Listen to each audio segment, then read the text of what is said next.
ได้มาพบสาวดินแดนหมอกกัวฮักเจ้าหลายแดสาวน้องจัวดินแดนหมอกกัวที่เขาลือกันวันนี้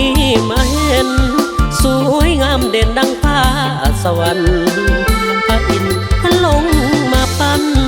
ให้น้องนั้นสวยงามนักหนาฮักหลายแท้ล่ะแม่ยอดสีว่าจำปากลางสวนเห็นแล้วใจปั่นป่วนสาวเนื้อนวลผู้งามโสภาเพียงแต่ได้เห็นลงหักบ่เว้นเจ้าแล้วแก้วตาลงหักเจ้าแล้วกันดาผู้งามโสภาสาวบ้านน้องจูไผเดสิได้แม่ยอดสามวัยมาเป็นคู่ครองขอถามเจ้าเนื้อนวลน้องแม่เนื้อทองน้องอย่าได้ตัวมีแฟนแล้วบอกหรือยังเป็นต่อรอไผทุนหากน้องบ่ทันมีผัวให้ขอฝากตัวหักน้องจริงใจบุญหลายสายยาวได้มาพบสาวดินแดนแห่งนี้ขอวอนฟ้าช่วยเป็นสักทีให้ลูกดีได้สมดังใจวอนพระอาจารย์เสริฐช่วยบังเกิดคำดวงหรือไทยวอนสิ่งศักดิ์สิทธิ์โปรดช่วยดลใจให้ลูกได้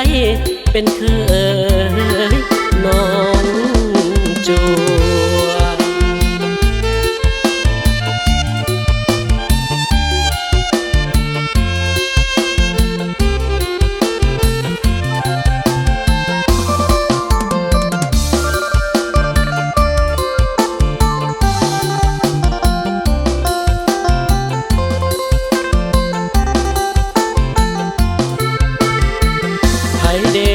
สิได้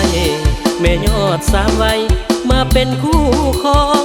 ขอถามเจ้าเนื้อนวลน้องแม่เนื้อทองน้องอย่าได้ตัวมีแฟนแล้วบอกหรือยังเป็นต่อรอไผทุนหากน้องบ่ทันมีผัวให้ขอฝากตัวหักน้องจริงใจบุญหลายสายยาวได้มาพบสาวดินแดนแห่งนี้ขอวอนฟ้าช่วยเป็นสักขีให้ลูกดีได้สมดังใจวอนพระอาจารย์เสริฐช่วยบังเกิดคำดวงหรือไทยวอนสิ่งศักดิ์สิทธิ์โปรดช่วยดลใจให้ลูกได้เป็นเคยน้อง